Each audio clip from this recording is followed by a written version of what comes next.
ከመጋዘን ነው። ዛሬ የሚገባ ቃል አይደል? ስለሱ መረጃ እንዲሰጡ ነግሬያቸው ነበር። እሺ ቶሎ አንሱ። ላውድ አድርገው። ሄሎ፣ ቀጥል። እየሰማሁ ነው አለቃ። የሆነ ችግር ተፈጥሯል። ምን? የምን ችግር? እቃውን እስካሁን አልተራገፈም እንዴ?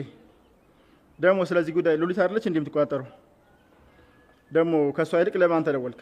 በጣም ስለፈራች አለቃ ካገኘኝ ይገለኛል ብላ ሄዳለች። ማለት? ቆይ ለምን? ምን እንደተፈጠረ በግልጽ አትነግረኝም? እቃውን ያወረዱልን ሰዎች ሸውደውናል። ውስጡ ያለው እቃ የምንፈልገው እቃ ሳይሆን በተመሳሳይ ሳይዝ የታሸገ ዱቄት ነው።